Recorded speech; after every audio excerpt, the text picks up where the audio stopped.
The history of coffee, how humans began to drink it. The story of coffee is, in many ways, the story of humanity's restless curiosity.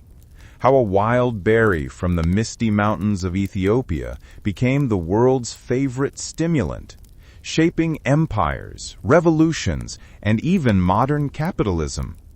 From Sufi mystics staying awake in midnight prayers to Enlightenment thinkers debating philosophy in candlelit coffeehouses, coffee has fueled both body and mind for over 1,000 years. But how did it all begin? How did humans first decide to roast, grind, and drink the seeds of a humble red fruit growing in the African highlands? Let's journey back through time, across deserts and oceans, monasteries and marketplaces, to uncover how coffee became the drink that never sleeps. Every story needs a beginning, and coffee's origin begins with a shepherd named Kaldi. Around the 9th century, in the Ethiopian highlands of Kaffa, a region that would later give coffee its name, Kaldi was tending his goats when he noticed something strange. His animals, normally calm and sleepy at dusk, were leaping and dancing after eating the bright red berries from a certain bush. Curious, Kaldi tried a few himself. Soon he too felt an unusual burst of energy, alert, awake, and alive. Kaldi took the berries to a nearby monastery, where he told the monks about his discovery, but the abbot, suspicious, threw the berries into the fire.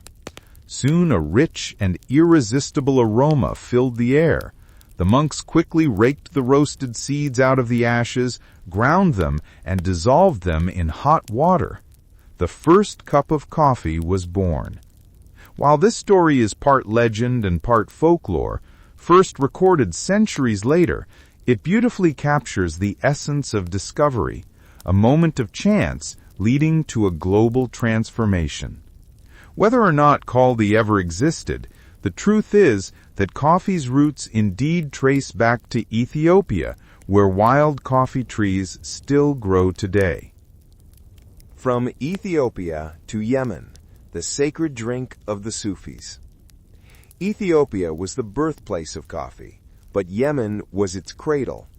By the 15th century, coffee had crossed the Red Sea to the Arabian Peninsula, where Sufi monks in Yemen's monasteries began cultivating and brewing it. They called it kahwa, a term that originally meant wine, but came to mean this new, invigorating beverage that kept worshippers awake during long nights of prayer. Yemeni Sufis found that coffee sharpened the mind and warded off sleepiness, helping them focus on meditation and chants. Coffee became known as the milk of thinkers and the drink of the devout. The port city of Mocha, or Al-Makka, became the world's first coffee trading hub. From Mocha, bags of roasted beans traveled to Cairo, Mecca, Damascus, and Istanbul, spreading this new social ritual, the art of drinking together, talking, and staying awake. This is where the world's first coffee houses emerged, centuries before Parisian cafés or London coffee rooms. They were called cafés, places where men gathered to discuss politics, religion, poetry, and business. In a world before newspapers, coffee houses were information hubs, the original social networks.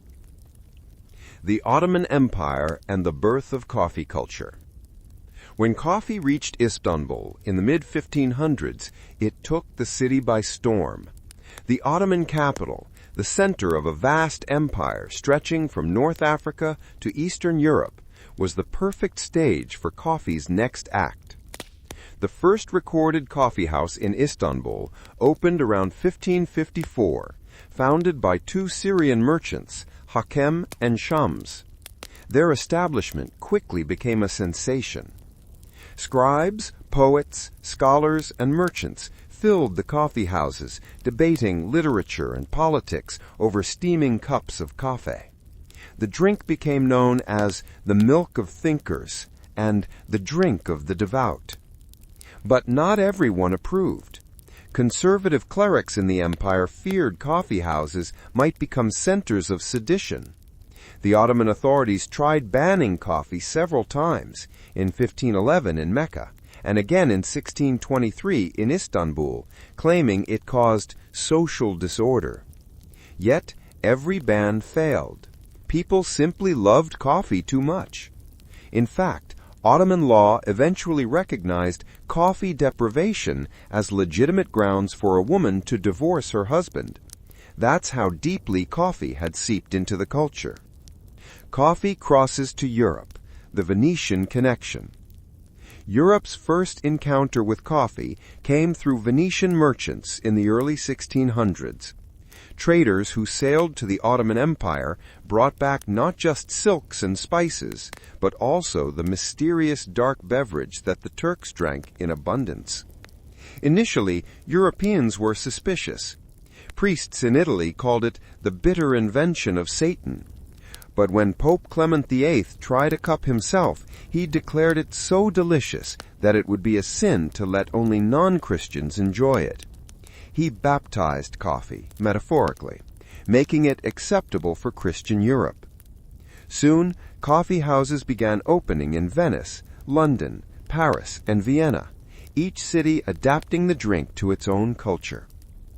In London, the first coffee house opened in 1652, advertised as a place where one could find more news than at the exchange. In Paris, elegant cafés became gathering spots for artists and philosophers. In Vienna, after the Ottoman siege of 1683, the Austrians discovered sacks of coffee left behind by retreating Turks, and thus the Viennese café tradition was born, complete with cream, sugar, and pastries. By the 18th century, coffee had conquered Europe, the drink of thinkers, writers, and revolutionaries. The Enlightenment in a cup. In the Age of Enlightenment, coffee houses became known as penny universities. For the price of a cup, you could sit and debate the ideas changing the world. In London, Isaac Newton, Samuel Pepys, and Jonathan Swift argued science and philosophy in coffee houses. In Paris, Voltaire and Rousseau sipped coffee while shaping the ideas that would ignite revolutions. Coffee replaced alcohol as the intellectual's drink of choice. Instead of dulling the senses, it sharpened them. As historian Tom Standage wrote, the impact of coffee on the Enlightenment was no less than the impact of gunpowder on war. Meanwhile, coffee also traveled with European colonizers to the far corners of the globe, planting seeds in new soils, often with dark consequences. The colonial plantations, the bitter side of sweet success. As demand for coffee exploded in Europe, colonial powers saw profit in cultivating it overseas. The Dutch were the first to establish coffee plantations in their colonies, starting with Java in Indonesia in the late 1600s. Soon, the French brought coffee to the Caribbean, especially Haiti, while the Portuguese planted it in Brazil. But behind every cup of coffee was a human cost. Plantations relied heavily on enslaved African labor, especially in the Caribbean and South America. By the 18th century, coffee had become one of the world's most valuable commodities, but also one tied to immense suffering. In Haiti, the brutal working conditions on coffee plantations fueled resentment that ultimately led to the Haitian Revolution, 1791 to 1804, the world's first successful slave revolt, which also disrupted global coffee supplies. Later, Brazil would become the world's coffee superpower, producing nearly half the planet's supply by the late 19th century, again, largely through forced or underpaid labor. Coffee was no longer just a drink. It was an empire of trade, power, and exploitation. Coffee and the Industrial Revolution. The 19th century brought a new transformation, As factories replaced workshops and cities filled with workers, coffee became the fuel of the industrial age. The rise of instant coffee and global brands. The 20th century made coffee truly universal. In 1901, Japanese-American chemist Satoru Kato invented instant coffee, which became crucial during both world wars. Soldiers could now carry lightweight packets of coffee powder, morale in a tin. After World War II, global coffee brands like Nescafé and Nestlé spread coffee to every corner of the planet. In post-war America, the coffee break became part of office culture, a ritual that acknowledged both fatigue and productivity. In Italy, the espresso revolution took off. The tiny, potent shot became a national identity. In France, the café culture symbolized leisure and intellectual life. By the late 20th century, coffee had gone full circle, from mystic brew to industrial fuel, from farmers' fields to hip urban cafés. Then came the third wave, the era of Starbucks, specialty roasters, and artisanal beans. The third wave, coffee as an art form. In the late 20th and early 21st centuries, coffee became more than caffeine. It became culture. Chains like Starbucks, founded in 1971, turned coffee into an experience. Music, aroma, design, conversation.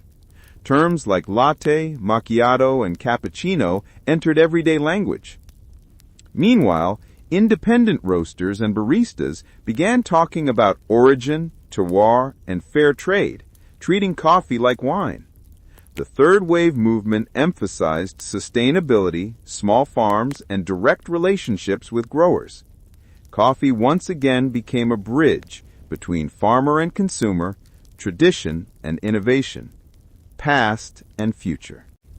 The future of coffee, between climate and culture.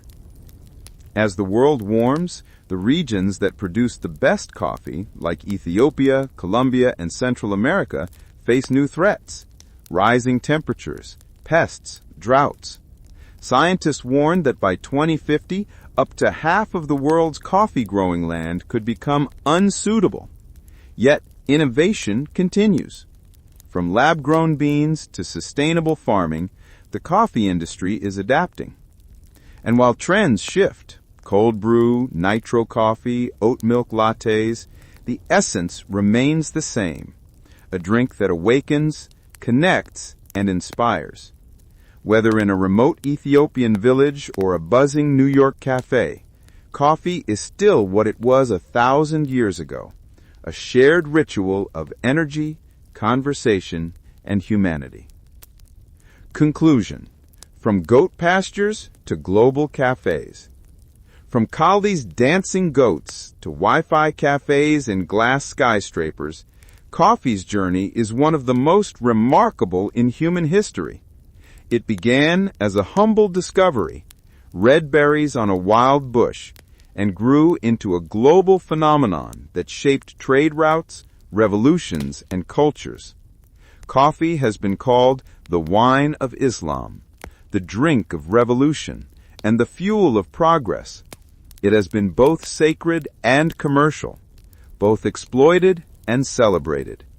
But above all, coffee is a story of connection, of how a single seed united continents, inspired ideas, and gave humanity its daily dose of wakefulness. So the next time you sip your morning cup, remember, you're not just drinking coffee. You're tasting 1,000 years of history, roasted, ground, and brewed into every drop. The decline of the bean that built civilization. In the mid-2020s, the world's coffee trees began to whisper their final songs. The leaves still shimmered green beneath the Ethiopian sun, but farmers could sense the change in the air, a heat that came earlier each year, rains that no longer followed the rhythm of planting, and diseases that once slept deep in the forest, now creeping into their farms like silent thieves. Coffee, the humble seed that had fueled human ambition for 1,000 years, was in trouble. The slow death of Arabica. The crisis began quietly. Scientists had long warned that Coffea arabica, the delicate species responsible for 60 to 70% of global coffee production, was fragile, a diva of the plant kingdom. It needed cool highlands, moderate rainfall, and stable seasons, but the planet of the 2030s was no longer the one it had known. Average global temperatures had risen by nearly 1.8 degrees Celsius, pushing many traditional coffee regions from Colombia to Ethiopia beyond their comfort zone. Farmers climbed higher into the mountains, seeking cooler air, but there was only so much mountain left. By 2035, reports from the Intercontinental Coffee Board, ICB, painted a grim picture. 40% of all known Arabica growing regions were in irreversible decline. The rich volcanic soils of Central America, Guatemala, Costa Rica, El Salvador, had turned dusty and brittle. Fungal diseases like coffee leaf rust, Himalaya vastractus, mutated faster than farmers could respond. The cherries ripened too quickly, producing flat, bitter flavors. Coffee, the once stable lifeblood of dozens of economies, had become unpredictable and expensive. The Great Coffee Panic. The first coffee panic hit in 2037 when global supply dropped by 35% after 2 consecutive drought years in Brazil. Prices tripled. Cafés in New York and Tokyo began selling luxury cups for $20 apiece. The meme culture called it the Great Bean Crisis. Black markets for real Arabica beans emerged. Governments began stockpiling green coffee as they once did oil. In Sao Paulo, police intercepted a ship carrying 12 tons of smuggled Colombian beans labeled as organic fertilizer. Meanwhile, tech billionaires in Silicon Valley started investing in synthetic caffeine startups, trying to design lab-grown coffee, molecularly identical to the real thing. And as always, the first to suffer were the farmers. In Ethiopia's Sidamo region, generations of smallholders abandoned their coffee fields and migrated to cities. The same story echoed in Kenya, Nicaragua, and Vietnam. Coffee, once a path out of poverty, became a symbol of global inequity, a luxury product produced by none of those who could afford to drink it. The rise of the bean hunters. As natural coffee vanished, a new kind of adventurer emerged, the bean hunter. They were part botanist, part explorer, part smuggler, racing against extinction to find wild coffee varieties resilient to heat and disease. One name became legend. Dr. Aluna Bekele, an Ethiopian geneticist from Addis Ababa University. In 2041, she led an expedition deep into the untouched forests of Kaffa, the birthplace of coffee, armed with drones, gene sequencers, and one single hope, that somewhere wild coffee trees had survived nature's chaos. After months of searching, her team discovered a hidden valley untouched by deforestation. There, growing wild among moss-covered stones, was an unknown species of coffee. Its genetic sequence showed remarkable resistance to both heat and rust. She named it Coffea nova, the new coffee. Her discovery was hailed as the botanical miracle of the century. The seeds were rushed to gene banks across the world. For a brief moment, the planet dared to hope again. The era of synthetic roasts. At the same time, in the neon-lit labs of Singapore and California, scientists achieved another breakthrough, synthetic fermentation. Using genetically engineered yeast and precision bioreactors, they replicated the flavor molecules of coffee without using any beans at all. The first fully synthetic espresso, called BioBrew No. 1, was unveiled in 2043 by the biotech firm Agrion. It tasted almost like real coffee, smooth, aromatic, with a hint of chocolate and acidity. Almost. The first reviewers were unimpressed. "It's coffee with no soul," wrote Food Culture Weekly. But consumers didn't care. It was cheaper, stable, and sustainable. Within a decade, synthetic coffee accounted for 60% of global consumption. Traditionalists wept. Environmentalists cheered. Economists shrugged. The bean had left the field and entered the factory. Cultural schism, real versus synthetic. By the late 49s, coffee had split into two worlds. On one side was synthetic coffee, clean, affordable, and abundant. It was brewed in chrome cafes run by AI baristas, where customers could customize flavor profiles via neural implants, like extra nutty, low acidity, Costa Rican finish. On the other side was authentic coffee, made from the rare remaining Arabica and Coffea nova crops, grown in protected biodomes high in the Ethiopian and Andean mountains. These beans were sold at auctions for thousands of dollars per kilogram. Drinking real coffee became a mark of status, the 21st century equivalent of sipping fine vintage wine. The rich called it earth brew. But as the 2050s approached, even Coffea nova began to fade. Genetic modification could not outpace the changing planet forever. The last natural coffee harvests were celebrated like religious rituals, broadcast live around the world. And so humanity entered what historians would later call the coffee drought. The last cup. On the morning of July 12, 2050, in a small cafe in Addis Ababa, an old farmer named Tarek Alenu brewed the last known cup of wild Ethiopian coffee. He had tended the same grove his grandfather once did, a few surviving trees of the ancient Arabica lineage. The news cameras watched as he ground the beans by hand, poured hot water, and inhaled the steam. "It smells like my childhood," he said softly, before taking a sip. The moment went viral. Billions watched the live stream, mourning the end of a millennium-old bond between plant and person. Coffee, real coffee, was gone. But the story wasn't over. Humanity had lost the bean, but not the need. The craving for that dark, awakening elixir would soon drive science, trade, and even exploration into realms no one had imagined. The age of earth-grown coffee had ended. The age of synthetic beans was about to begin. When humanity learned to brew without the bean. By 2050, the world had entered a new era, the age of synthetic beans.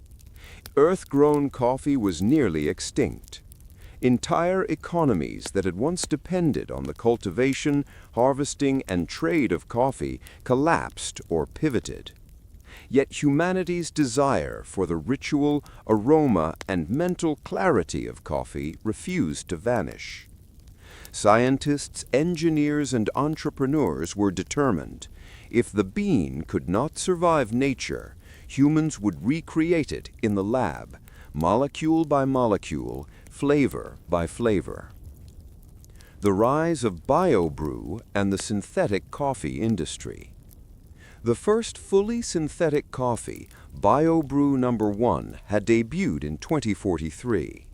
By the 2050s, dozens of competing companies emerged, each trying to perfect the taste of coffee without the bean. These synthetic drinks were not merely imitations.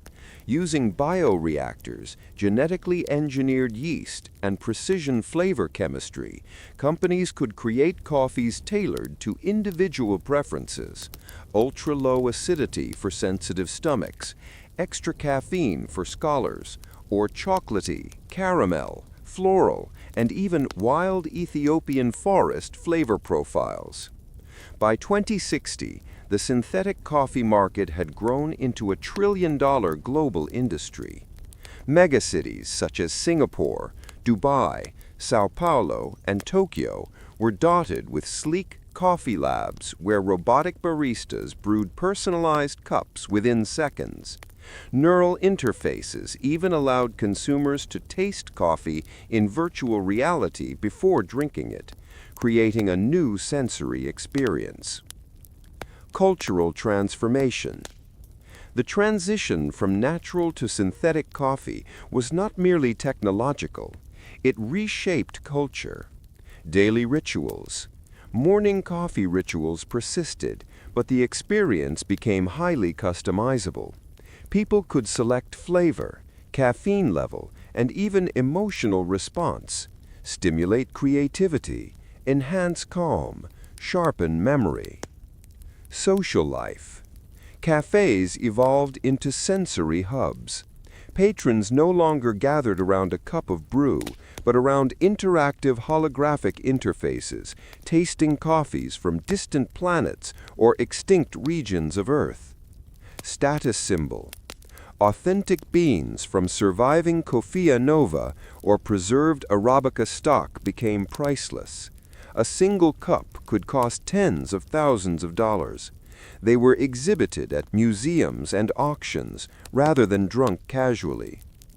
In this new age, coffee was both democratized and exclusive. Anyone could access the synthetic experience, but the original remained sacred, a symbol of heritage and authenticity. Science and innovation. The age of synthetic beans also brought unprecedented scientific discovery. Researchers studied coffee molecules not only for taste, but for neurological and health effects. Cognitive enhancement. Advanced synthetic coffee included compounds to improve focus, memory, and alertness beyond what natural caffeine could do. Personalized health. By 2070, neuro-coffee blends could be engineered for individual DNA profiles, optimizing mental performance, sleep cycles, and metabolic health. Sustainability. Synthetic production required far less water, land, and energy than traditional farming, crucial in an increasingly climate-stressed planet. Coffee, once an agricultural product, had become a biotechnology marvel. Global conflicts and economic shifts. The shift to synthetic coffee also caused geopolitical tension. Nations that had relied heavily on coffee exports faced economic collapse. Brazil, Colombia, Ethiopia, and Vietnam, once global coffee giants, struggled to transition to biotech, leading to social unrest and migration. Meanwhile, nations that embraced the technology early, China, Singapore, Germany, and the United States, controlled the majority of synthetic coffee production, creating a new bean-based economic hierarchy. By 2080, synthetic coffee was not just a beverage, but a strategic commodity. The term black gold returned, but this time it described bioengineered coffee rather than natural beans. Virtual reality and the memory coffee movement. In 2075, the concept of memory coffee emerged. Engineers developed blends designed to simulate the flavor and aroma of extinct coffees. Through neurochemical triggers, drinking synthetic Yemeni mocha 1512 or Brazilian bourbon 1820 evoked memories of places no longer accessible or experiences that had never existed. Coffee had become a time machine, an emotional bridge to history. Museums began hosting tasting exhibits where patrons could experience extinct coffees of the world, with complete holographic forests, markets, and streetscapes. People who had never been to Ethiopia could taste Sidamo beans from 2025, Tokyo residents could sip 19th-century Jamaican Blue Mountain. Coffee became not only a drink, but a cultural archive, preserving flavors of vanished worlds. Environmental redemption. Ironically, the extinction of natural coffee gave ecosystems a chance to recover. Rainforests once cleared for plantations began to regrow. Wildlife returned. By 2090, the natural habitats of coffea plants had begun to regenerate, though the original human-dependent agriculture would never return. Meanwhile, synthetic production continued, using minimal resources, energy-efficient reactors, and AI-controlled systems to maximize sustainability. Cultural identity and controversy. Not everyone embraced synthetic coffee. A counterculture movement called bean revivalists emerged. They argued that synthetic coffee was sterile, devoid of history, soul, and spiritual significance. In secret biomes and hidden groves, enthusiasts cultivated the last surviving natural Arabica trees. By 1995, a tension existed between authenticity and innovation. Coffee labs represented progress, abundance, and personalization. Biodomes symbolized memory, heritage, and ritual. Anthropologists of the 22nd century would later describe this as the Great Coffee Schism, a cultural debate echoing the one from Istanbul coffeehouses 5 centuries earlier, about whether coffee should serve social, spiritual, or purely personal needs. The dawn of the interplanetary coffee era. By 2100, synthetic coffee had become so efficient and scalable that humanity began thinking beyond Earth. The same biotech principles used for coffee production on Earth were adapted for space habitats. Scientists envisioned coffee grown in Mars domes using genetically engineered plants, lunar coffee beans created in hydroponic bioreactors, space station cafés serving stellar espresso to astronauts, fully optimized for zero-gravity flavor release. Humanity was on the verge of taking coffee to the stars, a drink that had traveled from the misty hills of Ethiopia to every corner of Earth, and now beyond. Coffee among the stars. By the dawn of the 22nd century, humanity had moved beyond Earth in a way that would have seemed impossible in 2050. Cities floated in orbit, colonies thrived on Mars, Venus's upper atmosphere hosted research stations, and asteroid belts had been transformed into mining hubs. And wherever humans went, coffee went with them. Coffee, once a fragile plant tied to the soils of Ethiopia, Brazil, and Colombia, had become a fully interplanetary commodity. Coffee in space colonies. The first Martian coffee farms were established in 2010 using advanced hydroponics and synthetic biology. True Arabica plants were genetically engineered to survive in pressurized greenhouses under Martian light cycles. But the majority of coffee consumed by colonists remained synthetic, optimized for Mars's lower gravity, altered atmospheric pressure, and the peculiar taste adjustments required by the human body in reduced oxygen environments. Astronauts and settlers developed new rituals around coffee. Morning brews timed with Mars's 24.6-hour sol. Coffee-tasting parties during rare Martian dust storm clearings. And gravity espresso, specially Engineered foams that floated in midair, mimicking the experience of a perfect Earth pour. On lunar bases, coffee became a symbol of home. Colonists often remarked that a cup of coffee, even synthetic, connected them to Earth in a way nothing else could. It reminded them of forests, markets, and morning rituals that had existed for over a millennium. Galactic coffee commerce. By 2125, the interplanetary coffee trade had begun. Ships carried high-value synthetic blends, preserved Earth heritage beans, and new varieties of coffee engineered for low-gravity growth. Prices were astronomical. Literally, 1 cup of Earth-origin Arabica on Mars could cost the equivalent of $5,000. Earth-based corporations still dominated, but Martian, lunar, and orbital coffee guilds had emerged. Each colony began developing its signature blends, using local water mineral profiles, radiation-controlled growth cycles, and flavor enhancers designed for the unique biology of space settlers. A new term emerged among connoisseurs: stellar terroir. The flavor profile influenced not just by soil, but by planetary conditions, gravity, atmospheric composition, and cosmic radiation. Cultural rituals in orbit. Coffee rituals evolved dramatically in orbit. Social interaction in weightless habitats required new techniques. Cups were replaced with magnetic pods and flavor-dispensing nanobots, allowing individuals to taste coffee without spilling a single drop. Virtual reality cafés became interstellar hubs. Patrons on Mars could meet patrons on Earth, tasting the same brew simultaneously while sharing holographic landscapes of extinct forests or ancient coffee markets.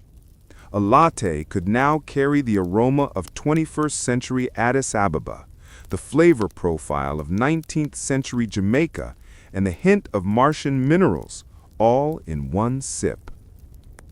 Coffeehouses in orbit served not only as meeting points, but as philosophical arenas. Colonists debated ethics, governance, and identity, and coffee remained at the center, echoing the role it had played in the Ottoman Empire, Enlightenment Europe, and 20th century Earth. The Coffee Renaissance of 2150. The mid-22nd century saw a cultural movement historians would call the Galactic Coffee Renaissance. Settlers, influenced by centuries of Earth traditions and centuries of synthetic innovation, began experimenting with coffee as art, science, and philosophy. Flavor engineering. Scientists and artists collaborated to craft coffees designed to elicit specific emotions or memories. Drinking a blend could make one feel nostalgia for Earth, euphoria for zero-gravity flight, or serenity amidst the stars. Coffee is data. Advanced neural implants allowed individuals to record and transmit their subjective flavor experiences. A cup could contain information about the taster's mood, cognitive response, and even creativity levels. Interplanetary competitions. Coffee competitions became interstellar events. Judges evaluated aroma, taste, visual presentation, and even cognitive impact on consumers. Winning blends became interplanetary legends. The search for the lost bean. Even in this age of synthetic mastery, a faction of adventurers continued the centuries-old quest for surviving natural beans. Space probes scoured asteroids, comets, and terraformed exoplanets in search of resilient coffea species or descendants of Earth's last surviving plants. Legends spoke of a Martian crater where a single hardy Coffea nova had survived, pollinated by native extremophile fungi.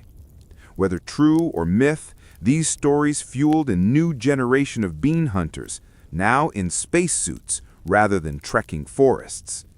Coffee had become not just a drink, but a quest, a symbol of connection between humanity, nature, and the cosmos. Coffee and identity across planets. By 1880, coffee was central to human identity in space. On Mars, drinking coffee was considered a patriotic act, a ritual connecting colonists to Earth while affirming their new society. On orbital habitats, coffee drinking became a statement of belonging. Sharing a cup meant trust, alliance, and community. Different planets cultivated unique customs. Mars, minimalist ritual, emphasizing science and efficiency. lunar colonies, emotional and memory-focused, replicating Earth nostalgia. Orbital habitats, multi-sensory, incorporating VR, holography, and neural feedback. Despite differences, one principle remained universal. Coffee, in some form, was a necessity of civilization, a thread linking generations, planets, and realities. The ethical debate. Synthetic coffee and interstellar cultivation raised new ethical dilemmas. Cultural preservation. Should humanity continue to artificially recreate Earth origin flavors indefinitely, or let natural species go extinct? Genetic engineering. How far should flavor-enhancing genetic modification go? Could coffee become an addictive cognitive enhancer? Access and inequality. High-quality interplanetary coffee was a privilege of the wealthy, while lower-quality synthetic coffee served the masses.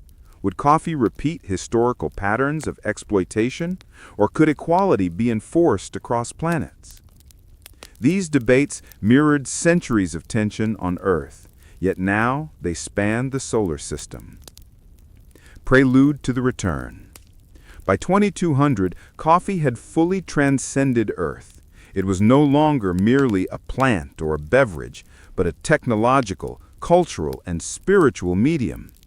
Humanity's understanding of coffee had expanded into chemistry, neurology, social cohesion, and aesthetics. But whispers began circulating in academic circles. Could coffee ever return to Earth in its natural form? Could humans resurrect extinct species using genetic engineering in restored ecosystems? Or was the age of Earth-grown coffee forever a memory? The next century would hold the answers. The return to Earth, 2200 to 2300. Resurrection, rediscovery, and ritual. By the early 23rd century, humanity had learned much about the universe, yet it longed for one thing above all, a taste of its own history. Coffee, the drink that had fueled millennia of culture, innovation, and exploration, was at the center of this desire. The synthetic brews, interplanetary cafés, and galactic flavor experiments had satisfied humanity's cravings, but they lacked the soul, the organic life force of the original plant. The question now was, could Earth-grown coffee return? Rewilding the coffee plant. By 2020, climate science and genetic technology had advanced far beyond anything imaginable in the 21st century. Scientists successfully restored ecosystems in former coffee regions, Ethiopia's highlands, the Brazilian mountains, and the forests of Central America using terraforming drones, weather-controlled domes, and engineered pollinators. The last preserved coffea nova seeds, once guarded in high-security biodomes, were now planted in these restored habitats. Within decades, the first hybrid trees flourished. Their leaves shimmered under artificial microclimates, and for the first time in 2 centuries, cherries ripened in the soil of their ancestral homes. Humans dubbed this period the Second Bloom, the rebirth of Earth-grown coffee.